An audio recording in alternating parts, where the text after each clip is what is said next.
Hi everyone, we are coming to you from the digital studio from the Cape Town Conversation 2024. Today's topic that we'll be speaking about with these two lovely ladies here is building digital trust, securing a connected world. Joining me today is two very interesting ladies, and I hope I can do them justice by giving the proper introductions. Dr. Basant Hasib, Assistant Professor of Political Science, the University of London branch, the European University in Egypt, and Dr. Stephanie D. Praveen, Senior Lecturer, Global Digital Politics, King's College, London. Ladies, thank you very much for joining. Thank you. The topic that we want to talk about, digital trust and the challenges. The growing digital world is interconnected. The growing digital world is digital first, as they say. However, in order for us to get there, in order for us to fulfill these aspirations, there are indeed challenges. Challenges that are no stranger to countries of the global south, partially the digital divide, connectivity, and so many other interconnected issues that persist in order for us to prevents us, rather, from creating a secure and connected world. Dr. Stephanie, what do we mean by digital divide? I'll come to you from a very foundational question, but I think it's a great place to start. I agree. It's an important place to start, partially because we've been talking about a digital divide for decades. Yet we still talk about it sometimes as this static thing, the digital divide. But what does the digital divide mean now when we think about, yes, there are common challenges around internet access, mobile phone access, and use and competencies that have been around since the early 2000s. But also now we have the rise of AI, the sort of increased focus on data centers, computing capacity, changing nature of warfare. What does the digital divide mean with this sort of rapid acceleration? And so when I think about what it means, we need to think about, one, what's been constant, and two, what is changing. So one constant thing around the digital divide that I see is that there is an inherent tendency with any sort of innovation to accentuate existing inequalities, right? So whether that's along urban and rural lines, marginalized communities, those who are excluded, we see technologies reinforcing that. They don't automatically change it, no matter how much we might want them to. So that's one side I think we need to be paying attention to, that is inherent to thinking about the digital divide. And the second is, how do we bridge the digital divide when the world is going to be both interconnected, but also divided in terms of who does what, who has access to what, who's the capacity to play different roles. Not every country is going to have the computing capacity to have the large language models. It's going to be spread out. And so what does that then mean for the global south in terms of participating actively in a world that is interconnected, but also unequal and premised upon very real, persistent inequalities?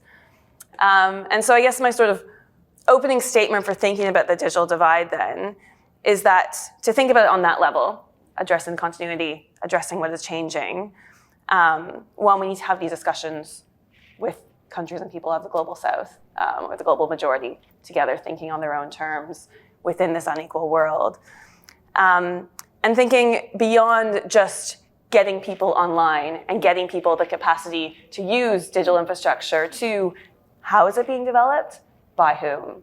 Because we see this sort of concentration of wealth and power in how we are facilitating our digital world, even when we have the aspiration for it not to. And I think we'll get into this, but even something like the Digital Public Infrastructure Agenda, which is aimed at, in some ways, aspiring to counter big tech influence from the US and China, still we're seeing some of the same inequality, different inequalities coming up, but inequalities there nonetheless. And I think if we want to think about the digital divide, that question of inequality needs to be present across all of our solutions, because we've seen before, innovation tends to benefit those who already have data, who already have power, who already have wealth. And so that's sort of the dynamics I see around the digital divide today that are difficult but need to be the center of the conversation if we're going to actually address it meaningfully. Thank you for that. And I'll come back to you with a few follow-up questions, but I turn now to Dr. Bassan. Interesting take there on what digital divide means and what it really accentuates, some of the existing divisions that we already see.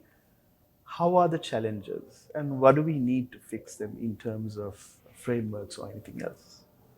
Thank you, Asi, for your question. And I think Stephanie, she set a very good foundation to, or a basis to what I'm going to talk about, especially when it comes to the challenges and including the idea of the digital divide and bridging the digital gap, and also building digital trust.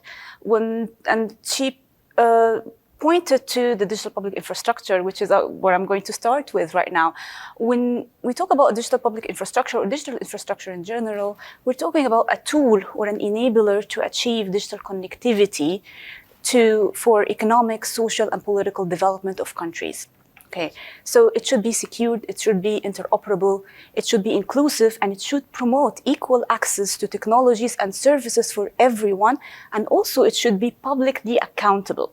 And this is very important in order to be able to build digital trust and to bridge the digital gap. And when we talk about the digital gap or the digital divide, I'm not only referring to the economically marginalized or the underdeveloped regions, I'm also referring to the gender digital divide and the vulnerable communities or gender-based vulnerable communities.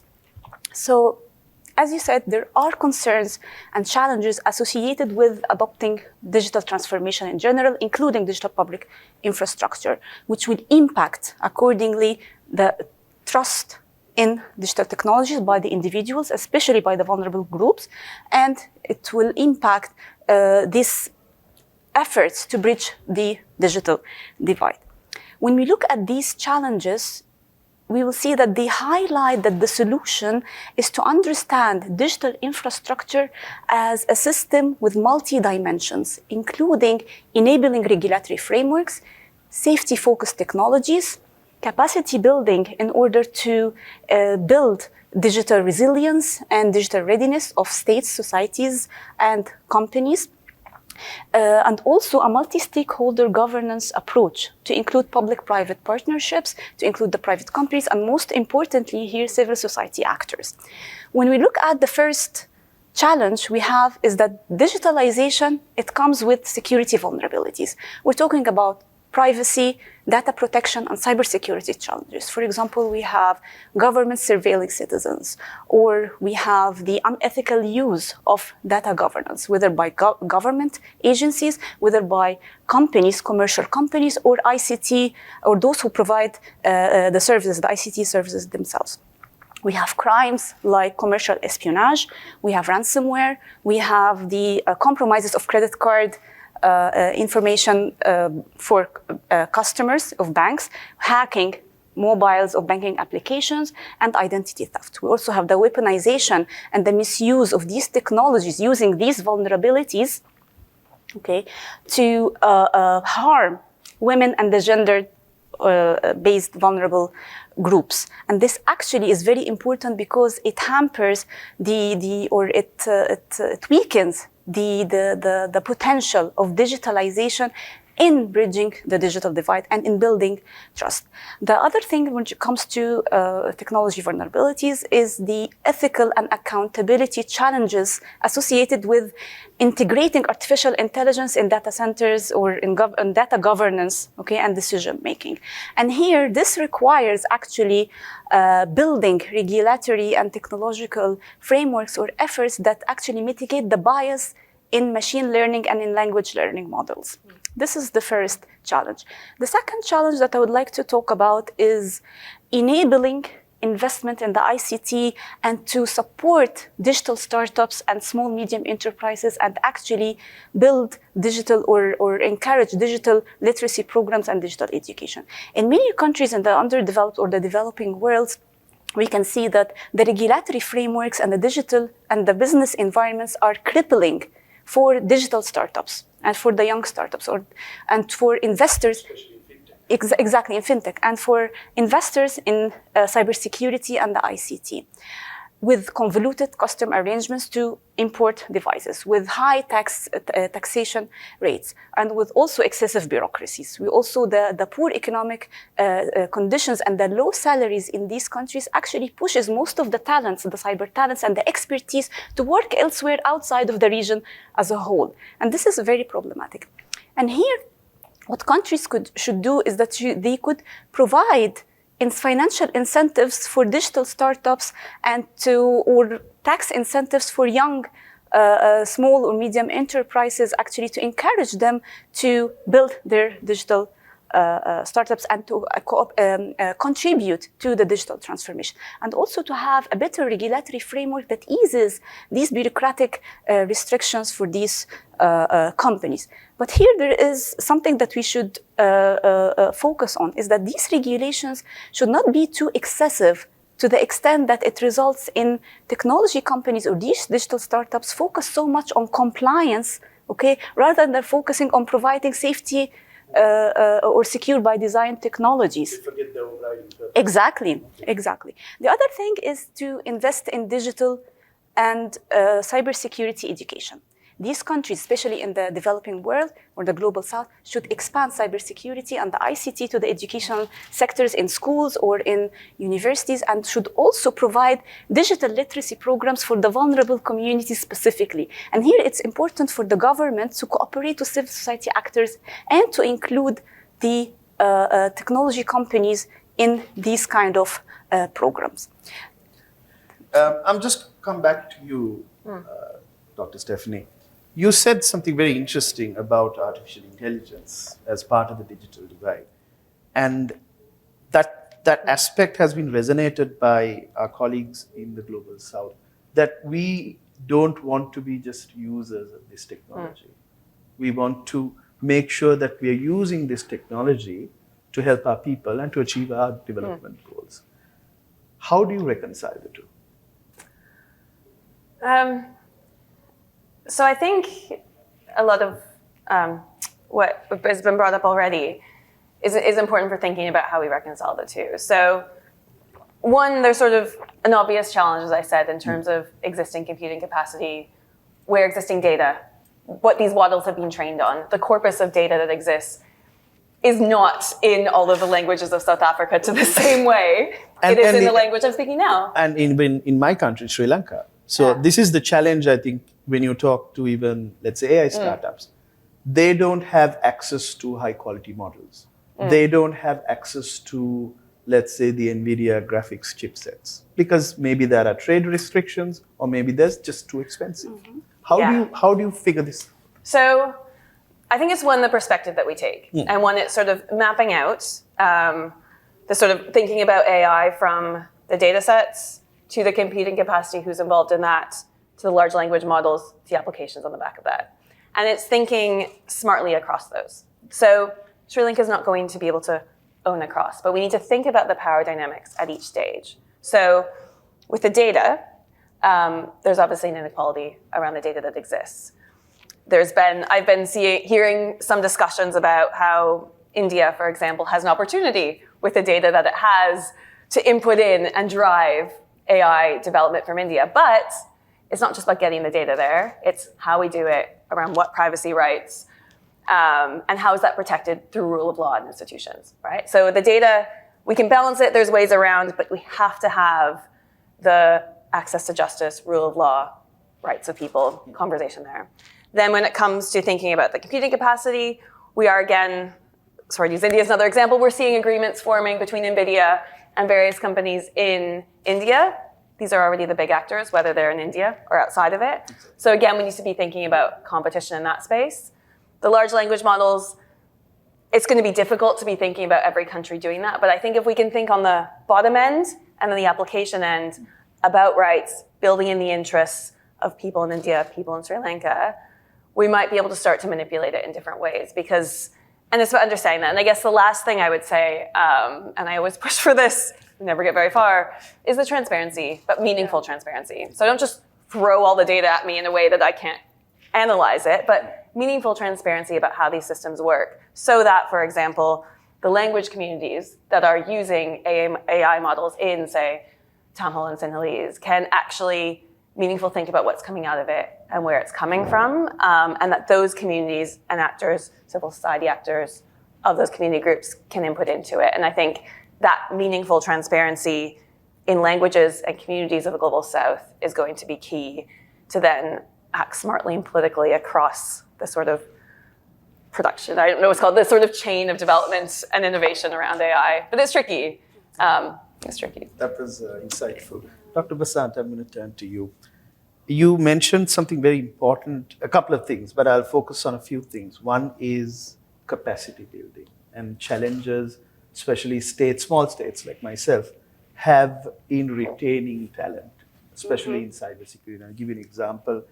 The cybersecurity agency in my country, when the economic crisis hit, we had a problem of talent because talent was migrating either to the private sector or they were migrating to other countries because the opportunities were there, the pay scales were better, and they could retain the talent. But then these were individuals who were trained, maybe multi-agency trained, trained on specific tools, which were incredibly helpful for an institution like CERT.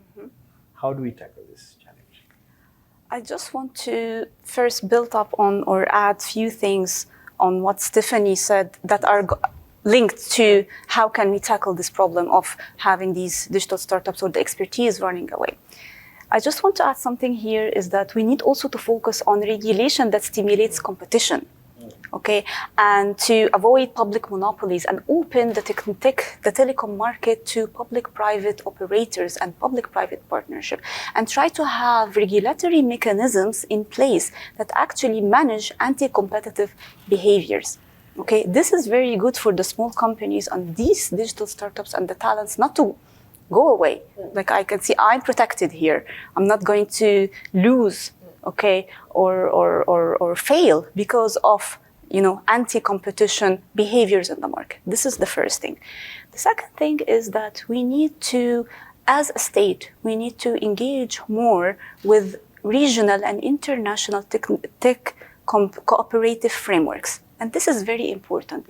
It's important to build cybersecurity and artificial intelligence and ICT capacities and capabilities, and to share the know-how, okay, and to share the best practices in the field. This is very important. When we do this, you actually are having or engaging these small startups in these conversations. I'll tell you an example. To get engaged in dialogues on the regional or international levels, on forums that involves multi-stakeholders, like what we're having right now, Cape Town Conversations. It involves people from the private sector. It involves people from the young digital startups. It involves people from the civil society, academics, as we're here. With the focus also on women and the youth. Okay, and this is very important to make these people or these youth or these people from the global south feels that they are actually heard, seen, and involved. And I'll stop at this point. I'm going to just come back to you on one question, and that is PPPs. But but before that, let me just take a step back because I think we spoke so many important things about digital divide and what it really means to be. And I like the fact that Dr. Stephanie brought up the fact of the AI divide that is approaching to us. And it's already hit some of the smaller states like myself, where we are starting to feel it. Teachers are starting to feel that problem. And of course, when speaking about frameworks, speaking about the challenges and how we are going to tackle this. And especially in terms of using PPPs, in terms of getting civil society involved. And I think that is one critical aspect we miss in the technology policy conversation. We're always good at talking to the techies. We're good at talking to government. We're talking other multilateral stakeholders. We don't get civil society involved, and we miss the bus. With that, I would perhaps like to just wrap up with the conversation, but I'll turn to both of you for any closing remarks or thoughts on not only right now, because we touched on very important things, how do we take the conversation forward? Dr. Stephanie? Yeah, I would guess, in short, if I think about how to take the conversation forward around the digital divide, is one, the digital divide is dynamic. And two, we know this, but we have to keep pushing towards it. It's not just technical, it's political, and it's context specific. And we really need to ground the discussion in the politics of all of this. Competition is part of that, and in what it means in different country contexts, because the politics and technical aspects of what Sri Lanka does is going to be different than India right next door. So I think, if I think about taking it forward, addressing the digital divide, that has to be the starting point for our conversation. Thank you. Very nuanced answer. Dr. Basant. I'm just going to say three things at the end. First, digital technology, digital infrastructure should be affordable. This is the first thing when it comes to the digital divide. This is number one. Number two, we should focus on having regulations that holds or make sure that there is accountability and responsibility not only for states but also for technology companies to produce products, okay, that take into account the specific risks for the vulnerable groups. This is number two. Number three, which is connected to this, is to engage civil society in conversations with the technology companies. Engage the technology companies in the human rights conversations of the civil society actors. And with this point, I will end my comments. Ladies and gentlemen, whoever is joining us, thank you very much for your time. Dr. Basant, Dr. Stephanie, very insightful conversation. Its time was the only challenge, and I wish we could talk on and on and on. It was such deep insights and such body of knowledge that you brought in with this very small time. And thank you for taking the time to discuss this. With that, I end the conversation. My name is Asila Vaidyalankara, and thank you for joining us once again to talk about building digital trust, securing a connected world.